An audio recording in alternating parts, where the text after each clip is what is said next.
بچپن سے ہی ہم دونوں بہت محبت کرتے تھے۔ پھر وہ اسٹڈی کرنے اپنے ماموں کے پاس یورپ چلی گئی۔ وہاں جا کر وقت کے ساتھ ساتھ بدلنے لگی۔ اس کا رہن سہن، بات کرنے کا طریقہ اور اس کی سوچ بدل چکی تھی، اور وہ مجھ سے رابطہ بھی کم رکھنے لگی تھی۔ میں دن رات انتظار میں تڑپنے لگا، تو پھر میں نے بھی یورپ جانے کا فیصلہ کر لیا تھا۔ ویزے کے لیے اپلائی کیا تو وہ ریجیکٹ ہو گیا۔ پھر میں غیر قانونی طریقے سے سفر پہ نکل پڑا۔ 3 مہینے کی بھوک اور پیاس کاٹ کر میں یورپ پہنچ آیا۔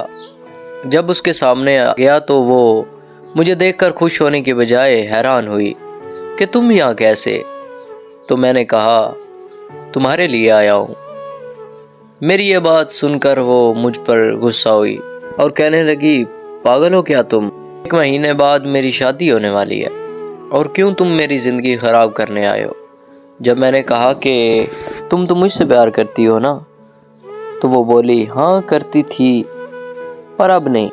اب میں اپنے کزن سے پیار کرتی ہوں اور اس سے شادی کر رہی ہوں۔ تم تو مجھے یاد بھی نہیں آتے۔ میں تمہارے سامنے ہاتھ جوڑتی ہوں، واپس چلے جاؤ، خدا کے لیے مجھے بخش دو۔ اس کی یہ باتیں سن کر میری تو روح کانپ گئی تھی۔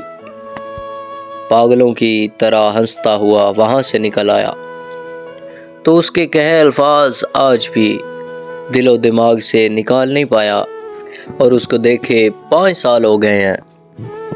پتہ نہیں اس سے آج بھی محبت ہے یا نہیں۔ اس کے الفاظ آج بھی میرے کانوں میں گونجتے ہیں۔